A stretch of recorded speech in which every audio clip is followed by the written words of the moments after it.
કે હારું મારે હવે ધાબુ ભરવું પડશે આવતા વર્ષે.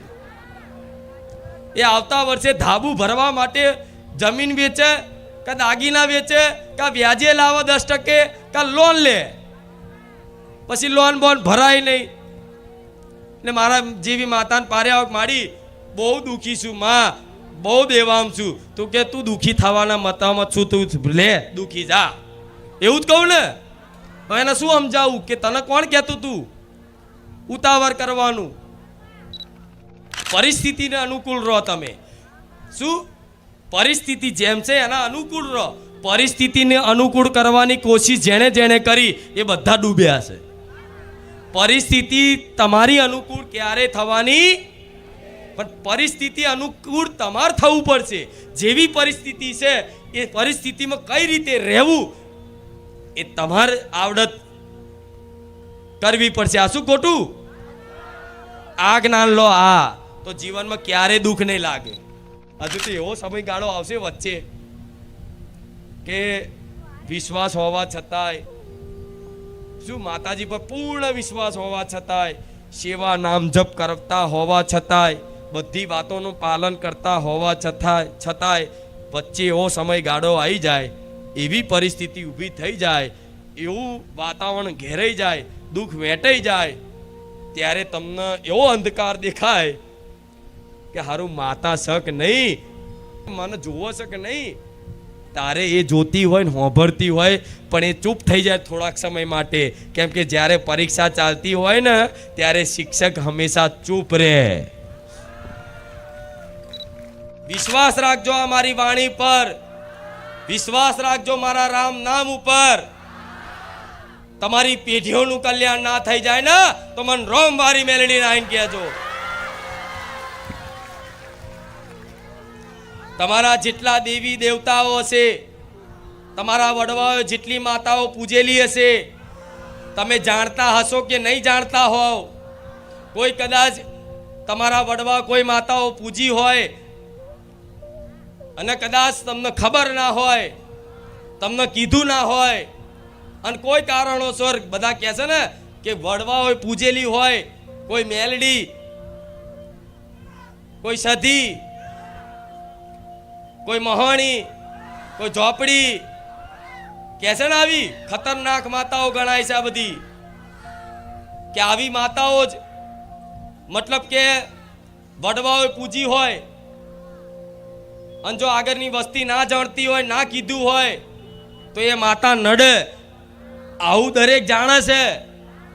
તો હું માતા એવું કહીશ કે રામનું નામ લેજો, એ બધી માતાઓ રાજી રહેશે, કોઈ દા નડવા નહીં આવે.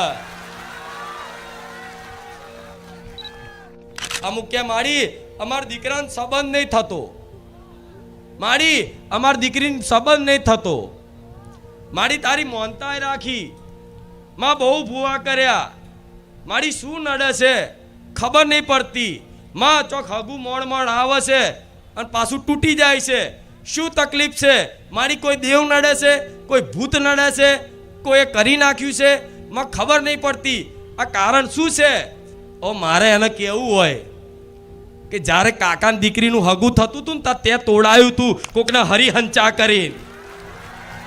તારે તારી દીકરીનું તારા દીકરાની વાત આવી ને તારે તારામાં કોકે હરિહંચા કર્યા. આ કેવું હોય? ચમનું કહું મારે? હા શું ખોટું? કોઈ મારા આશ્વાસન આલવું પડે કે જા ચિંતા ના કર થઈ જશે. આ શું ખોટું? આ શું કે કર્મનો સિદ્ધાંત વરીને પાછું આવા ને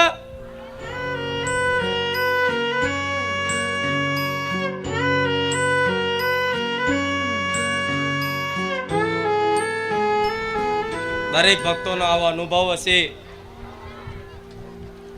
કે રડતા આયા અને મારી આજે હસતા હસતા જઈએ છે, તારી કૃપા થઈ ગઈ.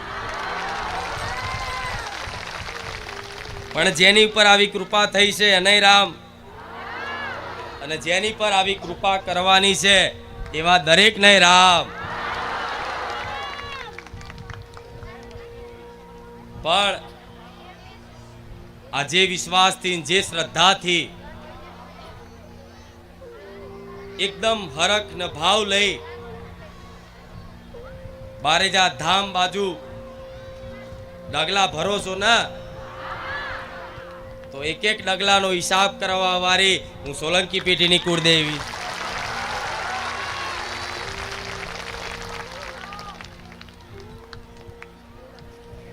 માં કીધી છે ને, માનું કર્તવ્ય નિભાઈશ, માની ફરજ નિભાઈશ. પણ મારા દુખિયારા ભક્તોને જીવનમાંથી દુઃખ દૂર ના થાય ત્યાં સુધી હું સોલંકી પેઢીની બહુચરના ખાતાની ઉગતા પોરની મેરડી નહીં જપું. રામ, હું રામવારી મેલડી નહીં જપું, હું ખુખાર મેલડી નહીં જપું, મારા ભક્તોની લાડકી મેલડી નહીં જપું, મારા ભક્તોની વાલી મેલડી નહીં જપું. દરરોજ એક નવો પ્રયાસ કરીશ, દરરોજ એક નવો પ્રયત્ન કરીશ, દરરોજ કંઈક ને કંઈક મારી દિવ્ય શક્તિઓનો સદુપયોગ કરીશ.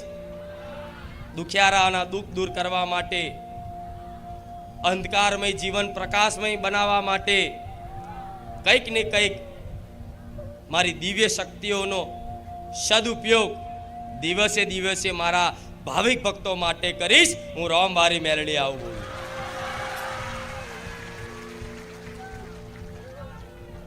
જે સત મારા રામે આલ્યું, જે શક્તિ મારા ભગવાને આલીશ, એ ભક્તિ તમારા જીવનમાં,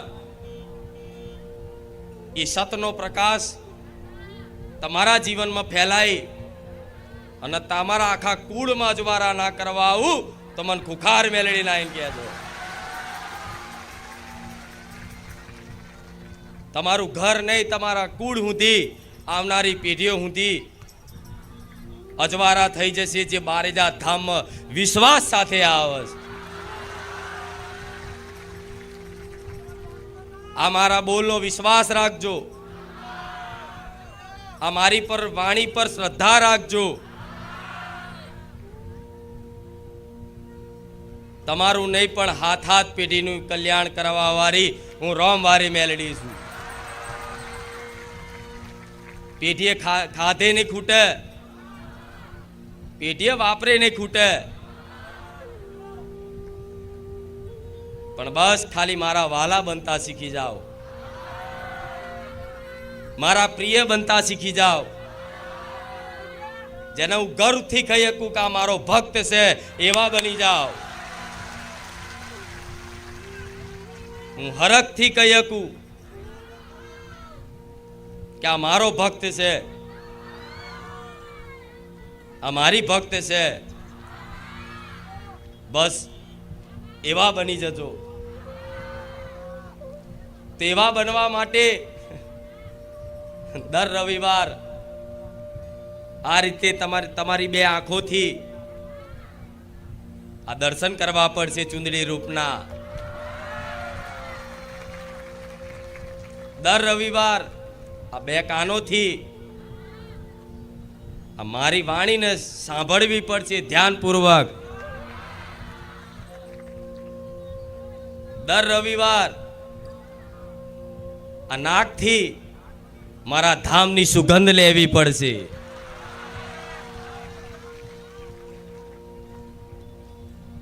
રામ,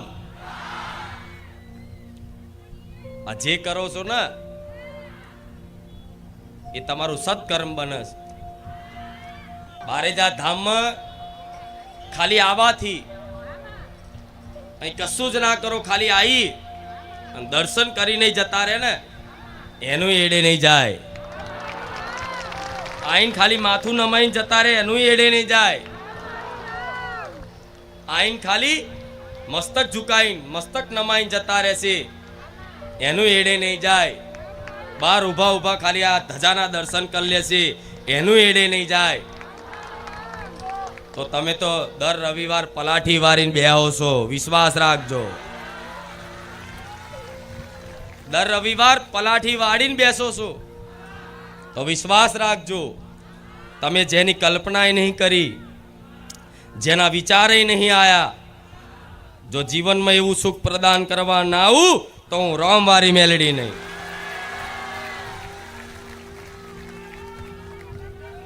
બોલવા ખાતર નહીં બોલતી,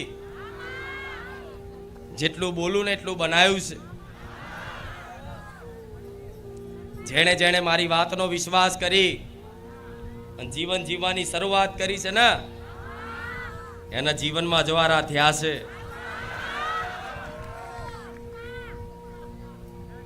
તો વિચારો, ખાલી મનથી યાદ કરવાથી, સ્મરણ કરવાથી, બારેજા ધામ આવી અને દર્શન કરવાથી લાખો મારા ભાવિક ભક્તોનો અનુભવ હશે કે ખાલી પગ મૂકવાથી જ માં તારા ધામમાં આવ્યા પછી માં અમારા જીવનમાં શાંતિ દેખાય.